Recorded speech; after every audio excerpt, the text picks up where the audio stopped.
welcome back to the desk. I certainly haven't seen you guys at all since I just had Adonis here, right? Yeah, definitely not. My name is F-Tot. His name is Anatoly. This is clearly the first time you're seeing us this afternoon, and we're going to get into our second European match of the day. It'll be Cringe Crew taking on Paradigm. Paradigm 9-5 right now. Cringe Crew 11-5. Both these teams battling to secure that number 2 spot.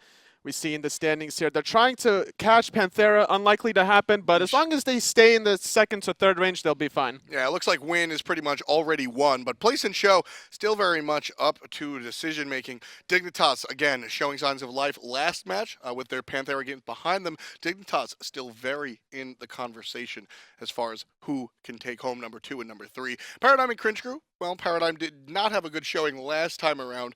Cringe Crew, on the other hand, have just been steadily improving. The last set that they faced in about week number 3 or 4, they did split the series. It was very close as the first game was a long, drawn-out, 50-minute game. Paradigm was coming back. They were in the deficit for the majority of the game. They tried to make one last run. They couldn't find it, dropping the first game. The second game, however, was a little bit quicker, and they dominated the second game. So we could see maybe a repeat performance for Paradigm, and they definitely need to, considering the last week, the performance was a little shaky. Yeah, it was just completely out of character. I mean, honestly, is Paradigm the best team in the world? No, but they certainly are a little better than what we saw last week. Was it permanent, or will it be a bounce back? Let's take a look as we get into picks and bans. Xaliea with a good silence, keeping Axioz in an awkward position. Swammers are making it come up big. One more hit, he will die as well to Xaliea, who gets a double. Run away, Xalia's coming. He got him again! Blind shot in the dark finds the kill.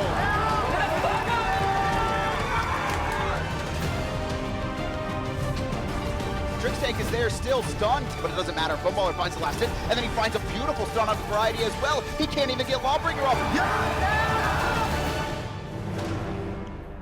Funball very excited in that clip, and he'll be excited about getting second pick, or at least he better be. Cringe Crew, they've got the first pick, but more importantly, they've got the first ban.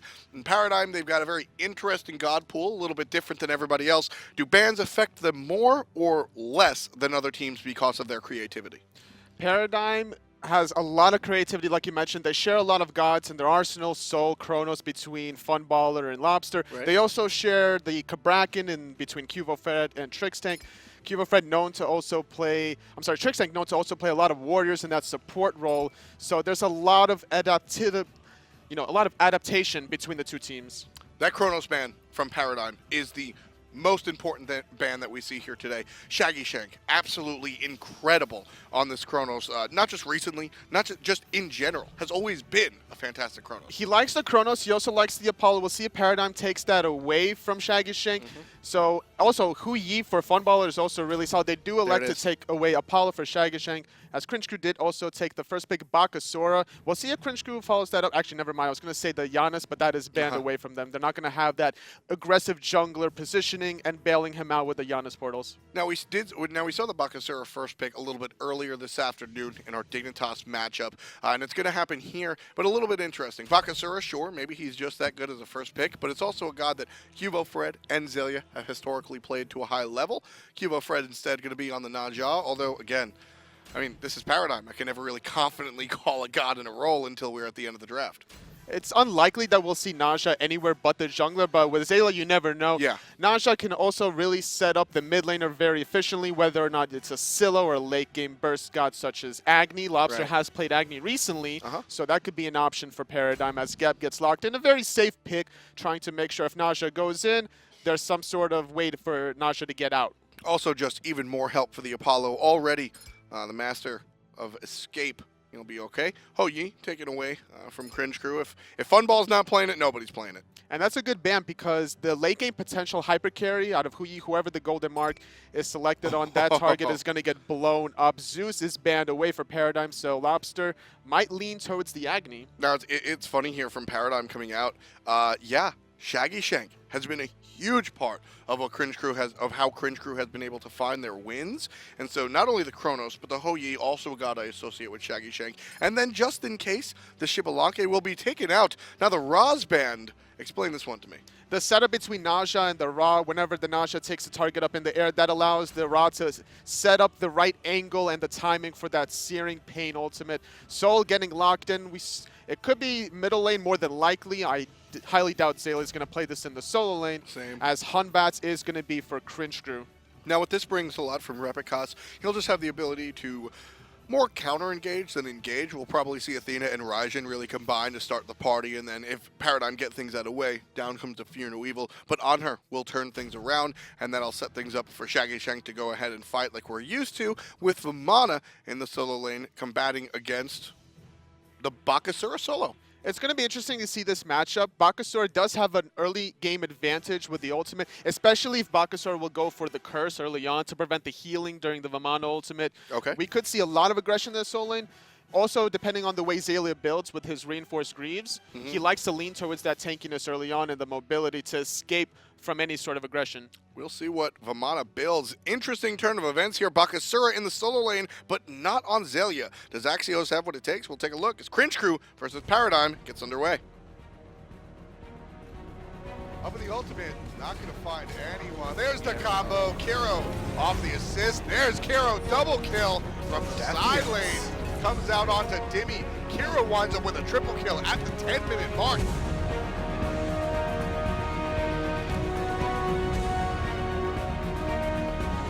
Repikas lands down. Half health for the Titans. Axioz takes out two. That is it. Axioz and Repikas, the team are respawning. Back when the team was London Conspiracy, now they've switched around. They are Cringe Crew, but the majority still the same. The only change from this year to last year really is Repikas, and we've seen this team improve drastically, and honestly, not taking anything away from Repi, but really not in his hands. Not in his hands, but this sometimes when you go from one team to another, there's different synergies involved. There's different god pools you can combine between the others. We do have a little bit of aggression between the warding. I like the way these teams are adapting to the early game strategy. 3 wards coming out of Paradigm already, 2 from Cringe Crew, just in the solo lane side of things, and there's 1 more on each side in the dual lane. Yeah, and after all said and done, Paradigm actually found a 4th in the solo lane. So everything that goes on, this is the adaptation to the Bakasura solo, making sure that he doesn't get out of control, or more specifically, they always want to know where Baka is. They also want to know what build he's doing. They're going to see eventually that he is starting with a throwing dagger with the purification. He doesn't have the curse online, so they don't have to worry about too much early aggression. This is not going to allow the Bakasura to have that much sustain, even though he does have the Eat Minion. He does have 2 potions, but that's not as efficient as if he were to go Death's Toll boots with a lot of potions. A lot of damage. Shaggyshenk looking towards the back cams. This is pretty much the standard start that we're seeing. The back cams into the red, into the lane. Teams usually forgoing the double bores just to get to lane a little bit quicker. The dual lane will have the advantage by going into the lane faster. However, you leave left side mid Harpies up, open on. So the stronger 2v2 between these 2 teams will more than likely control both sides. Interesting. Both teams actually opt for the double bores. We've seen in North America sometimes the teams opt away from them. So couple of different strategies coming out from our teams as they start to adjust to the new map. We do have a 2v2 in the solo lane aggressively. Repikas going to rotate over to the right side mids as there is a 1v1 battle for the left side mids. Wow, a lot of damage onto Kero, thanks to the soul. And right away, Lawbster is going to start this one off on a positive note. Kero looks like he did hit level 3 off the left side mid, so slight advantage to Cringe Crew. Repi makes his way over here, brings QvoFred down to about 60% HP with a strong overhand smash. So all things pretty much equal in the mid lane. Different story for Funball. He'll take a little bit of poke. EmilZy finds the taunt, but a quick Geb shield at Trixtank. Make sure that Funball doesn't walk into too much damage. And it's really good to have that Geb shield for the taunt. Now the issue is if Athena is ever going to be able to find that double taunt onto the Geb and any other target, then you're not going to be able to bail them out. And that's really the key there with that shield. The Geb shield just gets rid of the taunt. So if you catch both, obviously, you can't do much of anything. There's that double taunt. And the pushback, not able to find a stun, but a lot of damage given out to Funball. Shaggyshenk's got to play it safe, though, taking a decent amount of poke from the archers. They really want to play super aggressive on Funballer. They don't want to get him in a position where he's going to carry in the mid game and start out-rotating Shaggyshenk. I like this aggressiveness from EmilZy, and if there's ever a person out of Cringe Crew to play aggressive, it's always going to be the support EmilZy. He's the all-star that kind of rotates to the mid lane. He knows when to leave Shaggyshenk alone, and at the same time, he knows when he needs to rotate. Axioz is going to show some aggression of his own, healing up a little bit from the minion, but not a lot, honestly. More time of Butcher Blades used off the wave than on it. This is the problem with his build right now. He jumps in, eats minion. He's out of health potions already. Vamana's still sitting on 1 health potion, 1 multi-pod. So he's in a position where he can easily bully the Bakasura the rest of the laning phase. And the fact that the Baka has purification, he's going to be in trouble even trying to contest this wave. And I like the decision coming out from Xaliea. Like you mentioned in the pick and ban phase, sometimes we've seen Xaliea go the reinforced Greave start on this character. In fact, more often than not, we've seen that. But the swap to the Bluestone and the Boots, knowing that the reinforced Greaves aren't going to mitigate any of the true damage from Butcher Blade. So just opting for a little bit more damage, pushing the Assassin out is really the goal here from Xaliea. And Vamana tried to sneak in those Fire Giant Imps, not going to find a good rotation by Kero and Repikas, not allowing the Vamana to snowball. He does have a little advantage if he got in those Imps. That would have put the Bakasura even further behind. So a little bit of an indirect way to bail out Bakasura. Knockback from Trixtank onto EmilZy. This duo lane has evened up just a little bit. We saw a lot of missing HP on both of our hunters earlier on, but a couple of potions and a little bit of time, and everybody's just ticking back up. A lot of early aggression has conceded now as the red buffs has respawned. They're setting their sights to that. Cringe Crew looking for that. Meanwhile, Paradigm on the other side is going to do their back harpies first and then go back to lane. Looks like going to let the jungler start the red.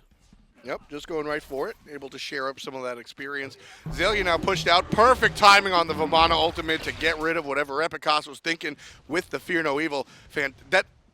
The timing had to be perfect. It had to be, because otherwise the follow-up damage from the Bakasura ultimate as well, there would be nowhere for him to go. The cripple would have prevented him to dash into the safety of the tower, but then the DPS would have prevented the heal from allowing him to survive. And I mean, at the end of the day, you ult too early as Vamana, then the Fear No Evil just doesn't get used, because why are you going to ult the baby? And then if you ult too late, well, you can't because you're already seen. So beautiful timing coming out from Xaliea there to avoid pretty much everything. Not necessarily just avoid it, but also make sure that it was used, so that Repikas can't go ahead and turn around and use that ultimate elsewhere.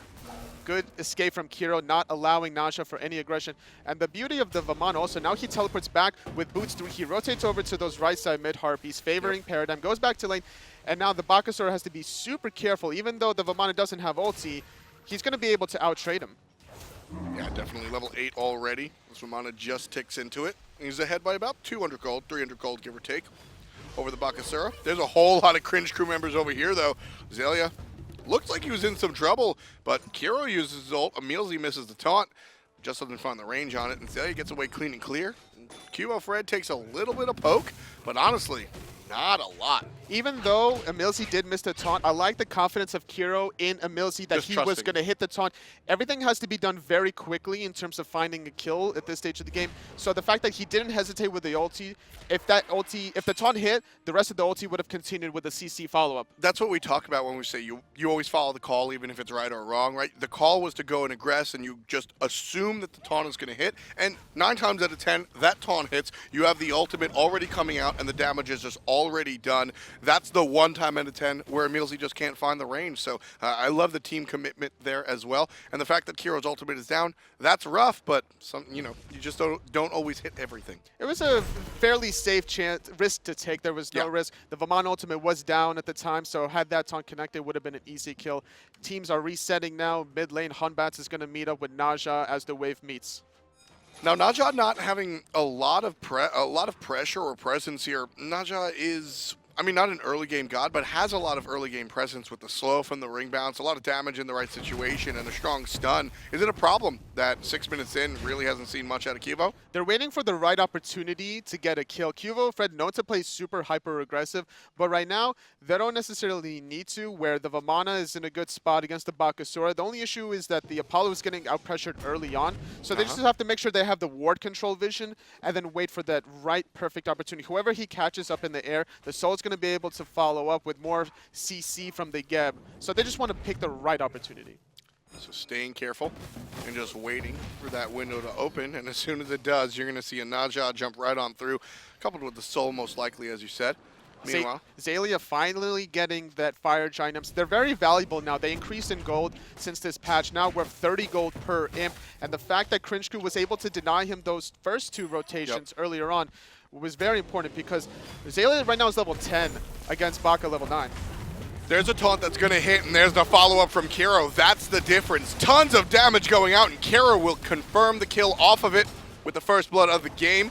Damage coming out into Repikas thanks to the ultimate from QvoFred, but no confirmation for Paradigm. So Cringe Crew get 1 kill unanswered thanks to the combined taunt and Raijin from Raijin. A lot of damage from Raijin's ultimate. They have to be super careful. This early game, Geb doesn't have that much health or defense.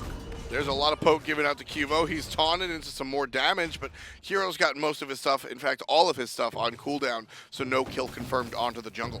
And speaking back earlier about the Geb, he has Traveler Shoes, starting to build Height of the Urchin, rank 1 currently.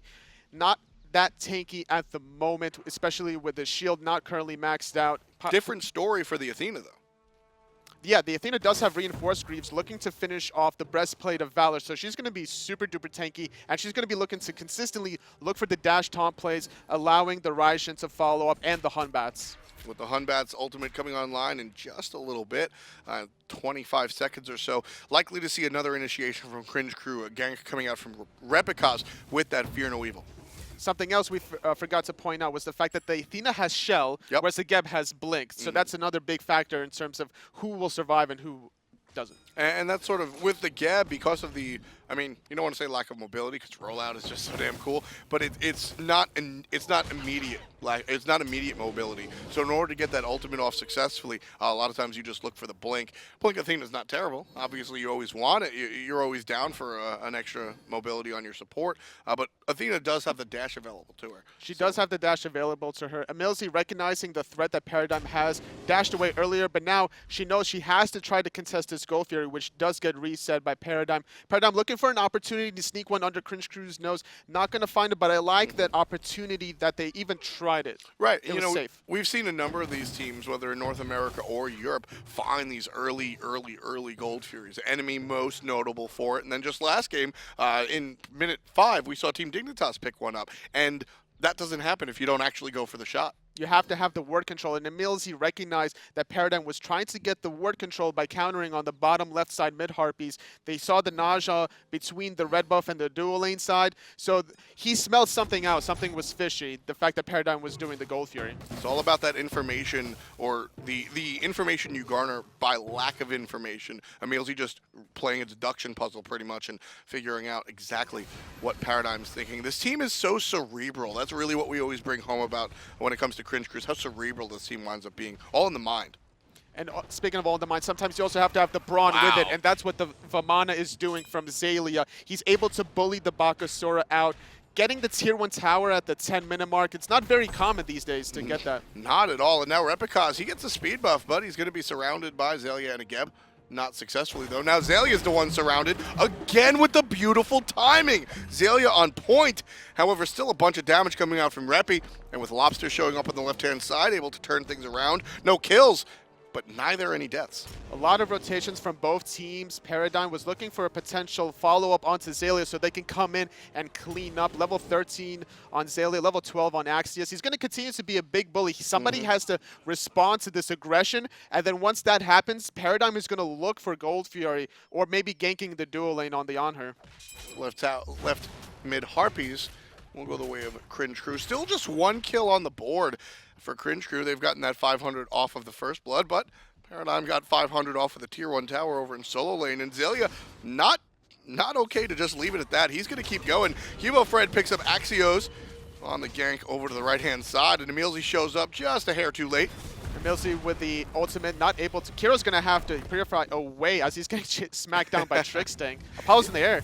He's looking for something, and there's a taunt in, and that's a fun play by Funballer. Kero going to fall underneath his own tower. 2 kills for Paradigm now. And with those 2 kills, it looks like they were looking for a Gold Fury, but they're just going to think otherwise of it.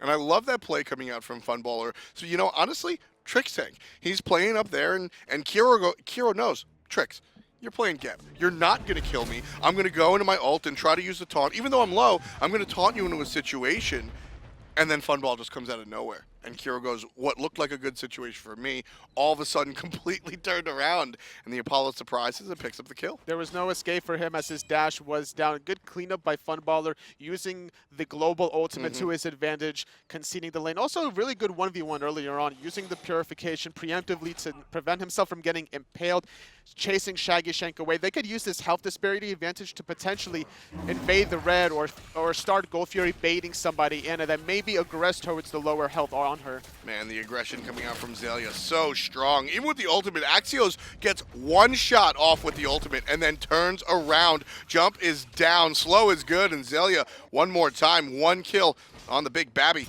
He's a 1-0-1. Like I mentioned earlier on, Bakasura's advantage is only during the early game, with Curse potentially finding that early kill level 5. He didn't get it early on as the ultimates from Vamana were really good. We do have an aggression from Repikas finding the blink ulti. Lawbster getting crit for 200 damage. He finds the incorporeal form just a little bit too late. Strong Geb shield. Will it save the life?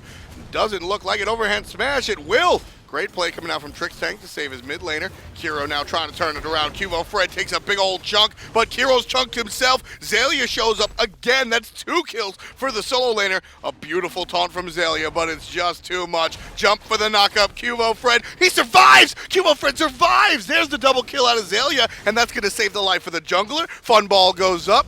EmilZy does wind up picking Xaliea. Stayed a little bit too long. Funball now saves the life of his support. Paradigm showing up to save each other's lives, but then wind up trading themselves in return. At the end of all that team fights, a 2-for-2. The way that team fight started was really beautiful. Trixtank able to save Lawbster in the beginning, and then he was able to save QvoFred towards the end. Xaliea find the early clean pickoff. Unfortunately, they overstayed after that first pick, trading 2-for-1 afterwards. So a little bit even at the end of that fight. Yeah, Cringe Crew wound up on top as far as the gold is concerned, despite it being a 2v2. And Paradigm, they were still behind, they're still ahead, I should say, excuse me, as far as the gold is concerned. Axioz looking to do what he can to mitigate that, but unable to find the tower for free as Trixtank shows up and sends the Bakasura packing. With Trixtank over here, the left side of the map is a little bit exposed. Anhur can play aggressive as long as that the Athena keeps that eye on him.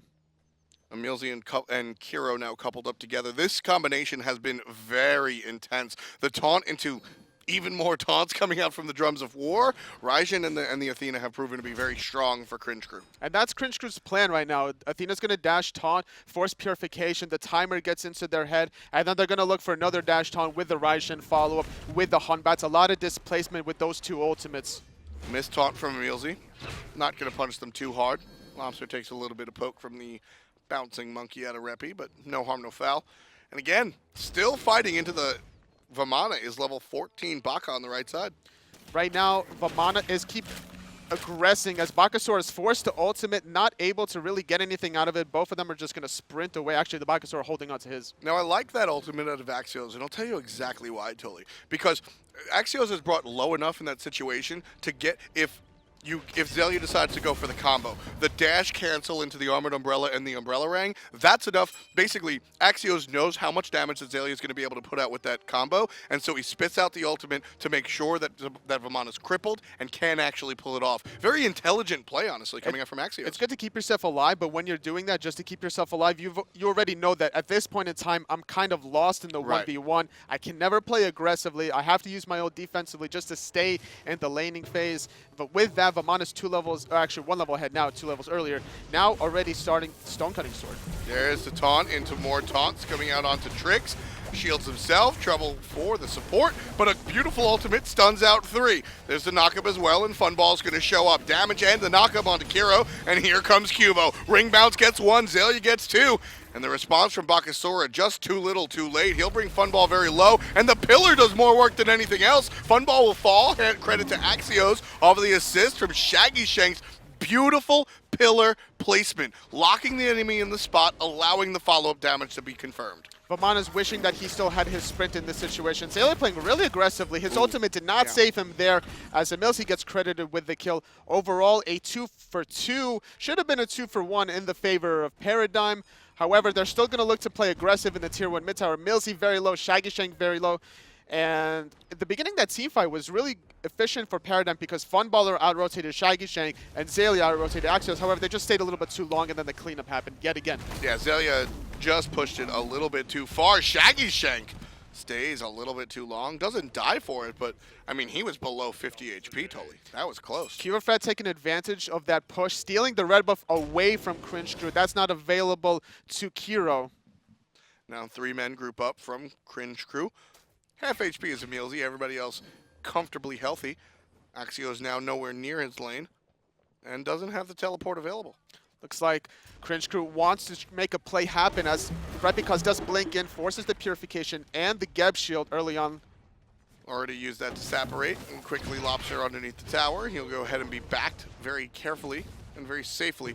The mid lane Soul heads on back to base and start building into Book of Thoth most likely. As we do see Axioz looking to play aggressive at the speed. QvoFred says has not going to have any of it. So the war division around the Gulf here, but neither team really electing to do anything around here. They don't want to risk it too much. Paradigm started the Gulf here early on, but then they disengaged. The ward vision control favoring Cringe Crew at this point in time, but they're not really taking advantage of it. They're not positioning themselves on top of their wards to try to look for somebody to counter ward. Speaking of taking advantage, Xaliea has had tremendous success in the solo lane. He's able to bully out Axioz, take the tower at 10 minutes. However, Paradigm only find themselves up by about 1,000, give or take. Should Xaliea be able to capitalize off of how powerful he's been in that solo lane? All he has to do is stay in the solo lane, try to get this tier 2 tower, eventually bully the Bakasura repeatedly until somebody rotates, whether it's EmilZy with his ultimate, whether it's Repikas coming out of the jungle. And like I mentioned earlier, Paradigm should take advantage of that 1v2 by opening up Gold Fury. All right, so the Gold Fury is the objective that Paradigm really want to take a look at. They'll be able to fight into it. Ward vision, certainly on the side of Paradigm as Xaliea just travels over, drops it down. Xaliea has the speed buff, and it's the enemy speed buff. A lot of aggression coming out from Paradigm this game has put themselves on the front foot. And we do have Paradigm position themselves, going to start up the Gold Fury. Anhur's alone in the duo lane. Athena underneath, looking for a dash taunt. It's clearly bait. Trixtank looking for the potential knock-up. Gold Fury getting a little low, however. Repi has the ultimate in hand. There's the taunt. It's going to take players off of the Gold Fury. It's picked back up by Lawbster. It's still there. And Paradigm, they do confirm it, but Cringe Crew now looking for the kills after the fact. Half HP or healthier is everyone on Paradigm. Cringe Crew, on the other hand, full HP. Xaliea, Trixtank, they're surrounded. There's the ultimate onto Repikas.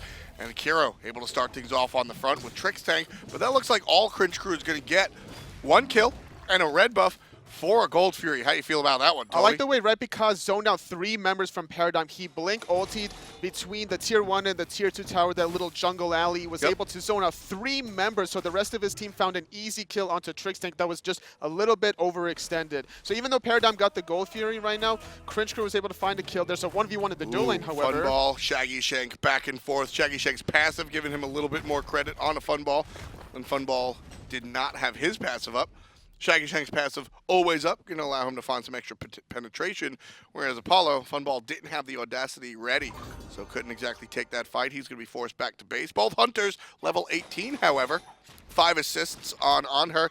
Equal amount of kill participation for Apollo, but 4 of those are assists, and 1 of them is a kill. I like the confidence from Shaggyshenk knowing the potential of the Anhur. At any given moment in time, the Anhur can go off. You land the in-hands, you land the impale, the damage is real. Funballer respects it, dashing away. The rest of Cringe Crew, unfortunately, elected not to take advantage of the 5v4 by pushing the mid lane. That would have been a good opportunity for them to put pressure in the dual lane, put pressure in the middle lane during that 5v4.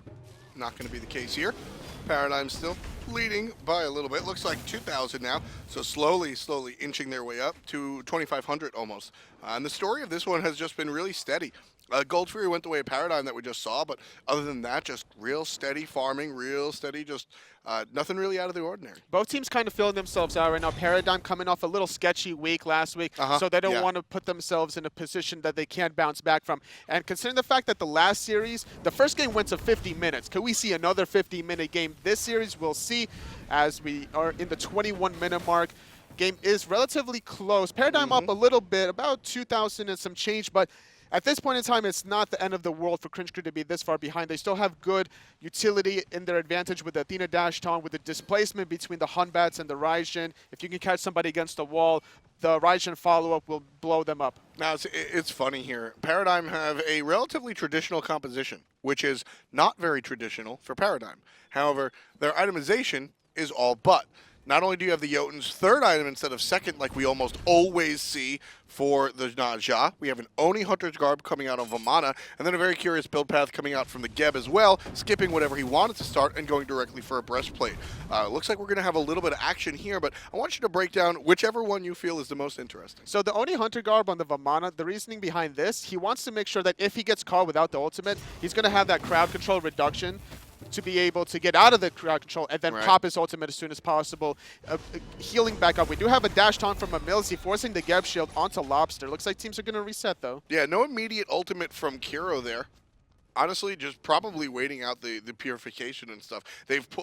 They, being Cringe Crew, have pulled that combination so many times. The taunt into the immediate ultimate from Kero, this time just waiting it out. And if you saw Trixtank's positioning, he knew that was going to happen, so he made sure that he was not in position to get double taunted. And that's what Paradigm has to understand Cringe Crew's strategy. Right. Adapting to it right away. Early on during laning phase, they got double taunted. No kills out of it, a little bit of poke. Now towards the middle game, the Geb's not going to be able to get double taunted. And as Kero becomes more and more, these mages are all, you know, they're item based. As the game gets later, more power, and then, well, what was once poke is now lethal damage. So, as Paradigm able to adapt to that, very important going forward. Mid lane, just going to clear out, nothing too much. Bakasura just not wanting to contest the Vamana, still a little bit ahead. The mobility favoring the Vamana here with the stone cutting sword, although you do have the Fatalis on the Bakasura, as long as he keeps that up. Could be easily able to escape. Shaggyshenk going to use the purification. No ultimate from QvoFred, showing the patience, understanding again exactly how these relics are going to work. Now QvoFred looking for an ultimate, trying to find the right target, however, doesn't want to go in on EmilZy. As EmilZy, very tanky from minute one, has the reinforced Greaves into 2 more additional tank items. Apollo was in the here. He tried to find Axioz, not going to find him. EmilZy's all alone in the mid lane as the rest of Paradigm trying to siege this tower. There's a taunt, and there's the ultimate out of Repikas, but a strong shield out of the Geb. Going to help Lawbster get out of trouble a little bit. I like the positioning from Paradigm. They're trusting themselves, grouping up relatively close. They know that the Hunbat's ultimate is down. Nice triple taunt. And this time, Kero goes directly into the ultimate. Lawbster answers back and dishes a lot of damage, and now Paradigm on the offensive. EmilZy gets stomped out thanks to Xaliea on the backside, and here comes Shaggyshenk. He's going to slowly find a way out, but he takes a whole bunch of poke. 80% of his life gone. And the Tier 1 tower in mid lane also gone. Both teams extremely low. Tier 1 tower does fall for Cringe Crew. At the end of the day, Paradigm does get a little bit of an advantage, grabbing the right side mid Harpies as well. Just going to reset. Even though Gold Fury is up, that was a potential target. The vision control for both teams, they don't have one inside the Gold Fury pit, so they understand that, okay, we're just going to relax now. We got the Tier 1 tower. Let's reset, see what's going on in terms of farming in the side lanes. As we do have a Shifter Shield being finished for the Naja and the Void Shield, that's going to allow the Vamana to play a little bit more aggressive, and any follow-up from the Apollo. If they ever decide to all in, that Apollo is going to do a lot of damage with the Naja. No, I love the Shifter Shield on Naja. He's a character that really likes a lot of power. Those crits in the ultimate, very, very strong. You can see this. It says 40 power, but it's secretly 60. Yeah, when you're over 50%, you're going to get the extra 20 power, and that's something that Naja will eventually have with a crit sash, and then once he gets low a little bit, the ultimate is going to try to even do more damage. And then late game on this Naja, I mean, we start seeing crits with 4 digits on him, just like the Mercury from last set. Naja is a beast come late game, and it doesn't have to do all with the ultimate. You get a good, the way the attack progression goes, you get a good AoE hit with that 4th hit, and you can 1 or 2 shot the right person. It's a different style of playing the Naja with the Void Shield, Shifter Shield. Some players will like to go for that Deathbringer, trying to get that crit a little bit higher. In this situation, a lot of European teams have been experimenting with the Void Shield, Shifter Shield, and it's been working now for them in the past. Yeah, just a straight power, and then late game. Don't be surprised if we do see a 6th item Deathbringer. I think that's still definitely a staple of this Naja character, but just going for the even damage, not looking for the burst right away. Repikas, however, certainly looking for the burst as he drops the totem in the mid lane, but Paradigm, they get the Gold Fury while everybody else is concerned with everything else that's going on in the mid. They snuck the Gold Fury. I think Cringe Crew actually started the Gold Fury, and Paradigm was able to steal it underneath their nose. The way they initiated that with the Athena dash taunt tried to distract them while Cringe Crew was trying to force Gold Fury. However, Paradigm was not deterred. They still get the Gold Fury, and now they're pushing their advantage towards the Tier 1 tower in the dual lane, 26.5 minute mark. Geb trying to do his best to zone out the opposition. The tower already down to half HP, but Cringe Crew have responded. These teams only, well, 5,000 gold separate after that Gold Fury, but as far as the experience is concerned, totally very even across the board. It's very even right now. 5,000 gold, 5,000 experience, close to 27 minute mark. It's not looking too bad for Cringe Crew. A little bit of a lead Paradigm. Now the question is, how are they going to extend this lead? They have to do something with this lead, because if this is a 5,000 gold lead coming into 35 minute mark, that's next to nothing. As we do have aggression. And this is what Paradigm want to do. They've got the offensive positioning. They're in Cringe Crew's jungle, and what they're doing is they're making sure that Cringe Crew use their ultimates in the wrong spot. There's a lot of damage coming out from Paradigm, and with Repikas' ultimate already down and Kero's ultimate already down, there really isn't a response, and Paradigm able to at least chase Repikas out despite unable to find the kill. That's a lot of damage taken away from Cringe Crew. On the flip side, however, a lot of damage taken away from Paradigm as well. As the Naja ultimate is down, the Soul ultimate is down. They do have a lot of defensive capabilities, though. They do have the Geb ultimate. They have the Vamana to be able to absorb a lot of damage with his ultimate and his tankiness going. Looks like he might be going into either the Height of Nemean Lion or the Midgardian Male, looks like. And with the characters on the other side, I really would expect it to be Midgardian Male. It's one of the anti-Bakasura items. Once that Baka gets on you, he's going to be slowed. His attack speed will be slowed as well. So all of this itemization, Fatalis, Chinsai, and the Odibo coming out from the Demon Eater, I mean, this guy will be suffering should there be a Midgardian Male on the other Solo side. lane, there's a little bit of aggression as Axioz uses his Purification, and EmilZy going to ulti on top, and going to be a disengage. Yeah, without that damage reduction, Axioz probably takes a spill there. In the knock-up and a grab coming out from Qvo, I think that's a dead Bakasura, but smart play from EmilZy to save the life. I like the idea that Trixtank has on the Geb, picking up the Mad Guy's Blessing, making sure that if Athena ever does find a dash double taunt, that he'll be safe during that, can bail out whoever's right beside him. Good idea. We do have aggression dual lane, Funballer dashing away, Shaggyshenk playing really aggressive, feeling very confident in the mid game. Yeah, it's a rare item that we see the Magi's Blessing. This used to be on almost every single player, but now the bubble. EmilZy has the taunt to get rid of it, but outside of that, I mean, Repikas doesn't have hard CC outside of an ultimate. Shaggyshenk has the knockback, but he's going to be looking for other places for that situation. There isn't a lot of easy ways that Cringe Crew can get rid of the Magi Blessing unless they're really looking for the initiation. And that's something that Cringe Crew will have to spot out and be very mindful about how they take these initiations. A little bit of a ward contestment, Cringe Crew warding the bottom right side. We do have a regular ward that is pinged out by Cringe Crew, that they spot out the Paradigm ward aggressively. So now they understand, like, if they go right side from the middle lane, they are spotted, even though they have the sentry ward underneath. Funballer going a build that should be familiar for those of you that watched the Hungry for More games earlier last week. No lifesteal available for the Apollo. Do you think this will be an issue for him coming late game? He's basically relying on the Geb shield to bail him out if he ever gets dove by the Bakasura. Also, the Vamana is going to be doing a lot of damage. A lot of members from Paradigm are going to do a lot of damage to the Bakasura if he ever commits to a fight. So it's all about the turnaround. It's less about sustaining against the Bakasura, and once he jumps on the backside, just kill him. We can also see him eventually sell the Ichival for the Bloodforge. Yes. That's another possibility. That's sort of what I expect. I think we've seen a couple of hunters do that, and it just really seems to make sense. Ikaval, while it provides a number of stats on the top side of the bottom, that passive, it caps out at 30. It doesn't scale well into the late game, so you'll frequently see players trade that out for a more powerful item later on when gold efficiency is less of a concern. Especially when you're Apollo with high base stats at level 20, you have Audacity to boost that attack speed anyway. It's better to pick up the late game Bloodforge. We see more boxing between Shaggyshenk and Funballer. Shadow boxing. Shadow boxing. No hits actually landed. Pillar and Pale going to miss that time around. Only one basic, but the So Beautiful turns around as well. Rotation from Xaliea gets met up by EmilZy. He'll be taunted. GoFury is now respawning within 5 seconds. Both teams recognizing this. Paradigm, however, grouped up a little bit better. A little bit out of position, potentially, Shaggyshenk. EmilZy trying to be that mobile ward, seeing who's around the corner. Taunt, popping the Magai's Blessing for Trixtank. Good recognition by EmilZy. Important. That's going to be 70 seconds, so pretty much already 65. So a full minute before that Magi's Blessing is able to get rid of another piece of crowd control coming out from the guys on Cringe Crew. And now EmilZy is going to look for potentially the Geb again with somebody else. He needs to pair his taunt with Geb and another frontliner, whether it's Vamana, whether it's the Bakasura or the Naja. You know what's interesting as well? This Magi's Blessing puts you in a situation where maybe you're putting a kick me sign on the back of somebody who you're totally fine with getting kicked, right? I mean, it's a Geb. Very rarely do you want to fight into a Geb. And whenever you dash taunt the Geb is not going to be able to blink into your team, forcing a lot of damage with his ultimate, with his knockup, and there's no potential for follow-up. So focusing the Geb is not a bad idea.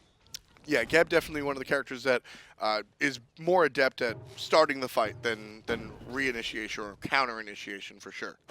We see another taunt, yet again a Lawbster. Geb shielding him away. The Purification was still saved by Soul. Lawbster trusting his teammate this late game. Even though there could be a lot of potential damage following up, he still trusts his teammate.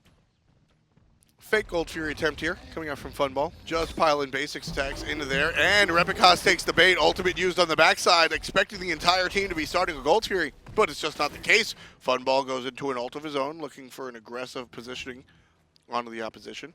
Kero is in the back. His Purification was used earlier on, so he's going to be an easy target for the Naja. Naja Ultimate is still available, so that's something that needs to be recognized by QvoFred as the Go Fury does get started. Trixtank is zoning out. No one available by Cringe Crew. They do not want to contest this at all. Now, Trixtank recognizing this, potentially Fire Giant, but it looks like he's going to back off. Wow, that was perfectly executed by Paradigm. They fake the Gold Fury. They just throw basic attacks at the Gold Fury, hoping somebody responds. There is a huge response from Repikas. He blinks in, blows the ultimate, expecting an entire Paradigm team to be there. That's just not the case. And that's one of the biggest tools that Cringe Crew have at their arsenal to go ahead and stop that Gold Fury. And then once that's down, Paradigm actually do it for real. And the way Paradigm spaced out during the initiation from Repikas was very nicely done. The Naja was right by the red buff, not being able to get caught by the Hunbat's ultimate. Didn't even sash in because the Athena ulti was on top of the Hunbats. Didn't want to take that incoming damage. Just use the ring bounce from a safe distance and reset. As the rest of Cringe Crew falls back, Paradigm sneaks, well, not even sneaks, they force a Gold Fury as a result. Yeah, and make no bones about it, Cringe Crew knew exactly what went on. You got to just understand that, all right, our tool at stopping that is already down. EmilZy now trying to zone out Trix as his team picks up the mid-harps. No Magi Blessing gotten rid of, or no Magi Blessing taken away from the taunt of EmilZy. Not going to find the target onto the Geb. Both teams just get up in their speed buff while they're going to ward around the Fire Giant. That's going to be the next objective for both these teams. Gold Fury is down for about 3.5 minutes. Both teams past the 70,000 mark. Cringe Crew coming up to that. Paradigm 75,000, 76,000. So we do have a dash taunt coming out of EmilZy, forcing the Geb shield onto QvoFred. Trixtank has been completely on point with these shields, and Lawbster just gets blown up. Shield on cooldown, not able to find it. A lot of damage through the wall from Kero, answered back by the jungler, and Shaggyshenk pops the Sanctuary to save his life. He's going to jump away to safety, and now it's QO versus 2. Funball finds Shaggy on the backside, and Axioz, that's what the Bakasura does, just chows down on Qvo. Now surrounded is EmilZy, knocked up and literally surrounded.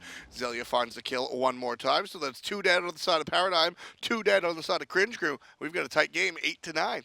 And just like that, the last 5 minutes or so was very slow pace, but just a blink of an eye, Kero finds a very quick kill, and Paradigm responds with some kills of their own. So both these teams can't be sleeping right now. They have to respect the late game hyper carry damage. The Naja, the Soul provide. The fact that Raijin can provide a lot of damage. Repikas with his Malice online also can provide a lot of damage. Player damage right now favoring Vamana the way he was bullying out Axioz in the beginning of the game. However, now at this point, it doesn't matter because as long as Axioz finds anyone that's out of position in that last engagement, it was QvoFred, then you can forget about the early game. Yeah, the burst is completely there for Axioz. And like you said, I mean, the 10-minute tower, that's very impressive for Xaliea, but without that teleport, that's something that they were sort of anticipating. The game plan here for Cringe Crew was never look at Axioz in the early game. You know, did they want him to lose a tower 10 minutes? Probably not. But they weren't. It wasn't so terrible. You know, comms were still largely positive after that. You know, just taking a guess. It's just a situation where, all right, man, no big deal, because late game, you're going to do that. Exactly. They recognize that Bakasura does have that potential. Yep. He didn't get the teleport like you mentioned, safely buying Purify, getting Spirit secondly. Also, Cringe Crew kind of bailed out Axioz by getting the second and third rotation of the Fire Giants earlier, not allowing Xaliea to find the necessary snowball that could have potentially really taken off. Another choice itemization coming out from Cringe Crew. EmilZy's picked up the Witchblade. This will mitigate a lot of the basic attacks coming out from Vamana and Apollo specifically, and then as we said, late game QvoFred will start to do that. Witchblade, not really viewed as an efficient item these days, huh?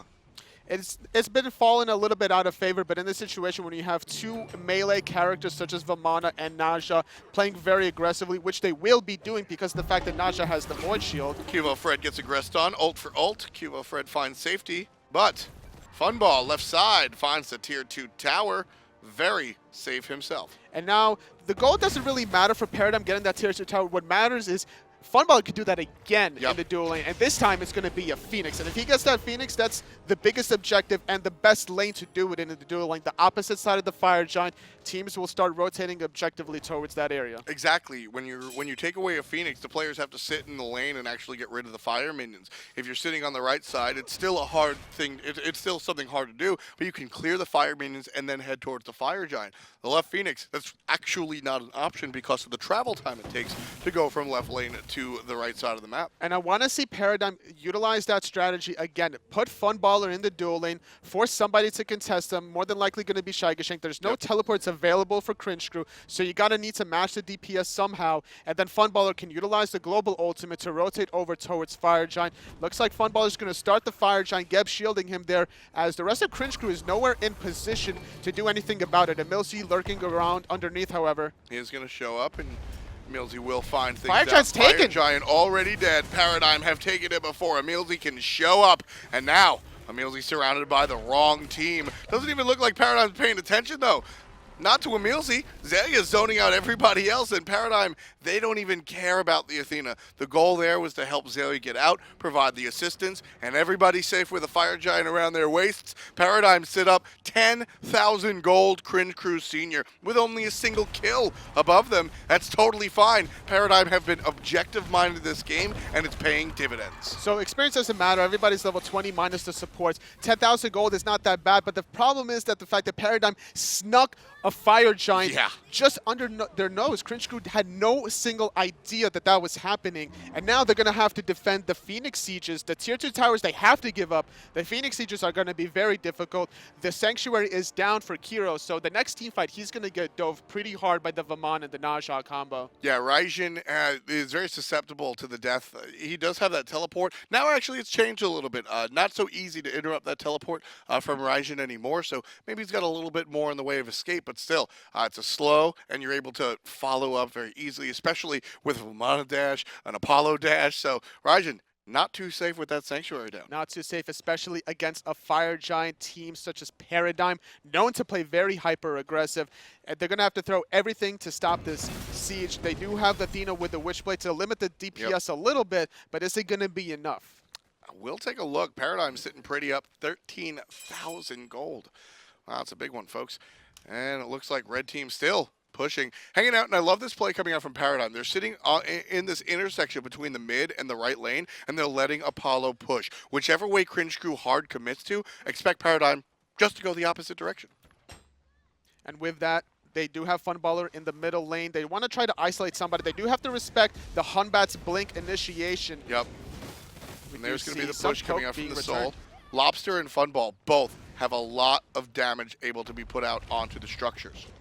Late game Soul with Fire Giant, as well as Apollo with Fire Giant. You couldn't ask for two better characters except for potentially Kronos. Yeah, I mean, these are two of the most adept characters when it comes to taking out the Phoenixes. Paradigm need a couple of seconds, just a little bit of time, a tiny amount of space coming out, but you can see how much Paradigm is playing safe, and I'll tell you, there's one ability why. There's a single ability that's keeping Paradigm at bay.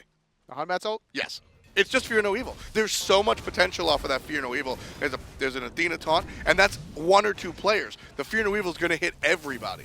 There's the Raijin. He's going to go up in the ultimate, and good damage on Xaliea. That's a dead Xaliea, thanks to the combination of the mid lane and the solo lane. Very quickly tanking out the tanky character from the solo. QvoFred also going to be followed up on by Repikas, and the Phoenix does go down for Paradigm, but they lose 2 of their Fire Giant buffs. And Lawbster here, Funball turn it around, nice damage coming out from the Apollo. And unable to find the kill is Repikas looking for Lawbster. Really aggressive play from Repikas, trying to find that 3rd kill. You already got 2 earlier onto Xaliea, onto QvoFred. They got Lawbster really low. The Sanctuary was used by Lawbster, the Geb Shield as well. Bailed them out, bought him enough time. Funballer capitalizing on the return kill, and they definitely needed that. Shaggyshenk in a little bit of trouble. Yeah, Shaggyshenk tried to deal the damage out to the Trixtank, but that's a tank, my friend. Quite a different story as far as how much damage Trix can take. That said, Shaggy doing work, almost takes out Trix, but almost only counts in horseshoes and hand grenades. Still just 10 kills across the board, but the gold a much different story as Paradigm sits up 13K. Now, even though they lost 2 members early on during that siege, they were still successfully able to get the middle Phoenix, and that comes a long way. Now, losing 2 members there obviously sucks, but the fact that you got the Hunbats in return means that you can still stabilize. You're not going to lose anything in return. Your towers are still up. Fire Giant isn't responding for another minute. Golfier at this point in time doesn't matter. Everybody's full build on your team. The enemy team is coming close to their full build. All you have to do is just make sure you utilize with the gold advantage by warding aggressively around the map, trying to look for somebody coming around a corner and then pick them off. So it's really just a luxury of vision that the gold gives you late in the game. Everybody talks about the potions that come out 450s very easily to obtain, and then of course, you know, the grail of the 3,000 potions, which at this high level, I mean, you usually see the protection more often than not because everybody's just dealing so much damage already. Yeah, we saw the Hunbat's ultimate paired up with the Raijin ultimate, getting easy pick off onto Xaliea before he used his ultimate, and they were able to do enough damage onto QvoFred. He was forced to purify away and then gets isolated towards the right side of the map. You know, Vamana is pretty much split even down the middle. He's got 3 tanky items in the breastplate, the Onis, and the Midgardian Mail, but then he also just has 3 offensive items in the Fatalis, the boots, and Stonecutter's sword. Sure, you're half and half, but you're certainly more offensive than not. So Xaliea presenting himself in the Vamana, still less tanky than some. Less tankier than some. His goal in these team fights is to potentially stick onto the Anhur. He doesn't want Anhur to rain havoc onto the team of Paradigm. And it looks like the Fire Giant has respawned. Both teams are positioning themselves around it. Ward vision control, favoring Paradigm a little bit, and they're looking for a pick around a corner. Can't quite find it just yet. The ping's coming out. Everybody wants to know where the Paradigm players are currently located. Magi's Blessing still available for the Geb. At this time, Cringe Crew obviously aware of the Fire Giant. They're not going to let Paradigm sneak one again under their noses. However, Trixtank doing a good job making sure that there is no wards coming out of Paradigm. Yeah, smart vision control coming out from Paradigm, making sure that Cringe Crew can't really put their foot on the gas. And this one is going to be Lawbster, pedal to the metal, sprint activated. He's mezzed out for a minute. And there's the ultimate out of Shaggy already. Trying to find what he can safely behind the wall. Funball, he's going in the sky as well. Bakasura ultimate already used. Trixtank half HP. Funball on the backside. Kero dies to QvoFred, and Lawbster sort of being zoned out by Shaggy, but here comes Xaliea. Stop that, you're done. Funball finds Repikas on the backside. That's 2 dead. Axioz turns it around, but Lawbster finds another. 3 dead for 2 at the moment. Lawbster gets a double. Lawbster gets a triple. The surrender vote is started, and even if this doesn't go through, the Titan certainly gonna fall. Lawbster showing up in the last minute of the fight. Fantastic play. 3, 1, and 4. All 3 kills for the Paradigm mid laner coming in the last team fight. These team fights have been like fireworks. It's been a slow, steady build-up, and then boom, here comes the fireworks right away. A lot of kills just right off the bat. 5 for 2, allowing Paradigm to get in the first game of the set. Yeah, Lawbster coming up really clutch at the end. We saw him use the Supernova very early on, and like I said, Shaggyshenk really just doing a very good job of zoning Lawbster out, making sure he wasn't able to be there. Meanwhile, the rest of Paradigm on the front side just dealing a bunch of damage. And then Xaliea came around and was able to turn that around. Key of the team fight, really? Xaliea zoned a lot of members out in the beginning of the team fight, then he wrapped back around underneath, helping out Lawbster to make sure that Shaggyshenk wasn't a part of the team fight. With that, I think Xaliea was the key towards that team fight. Firework.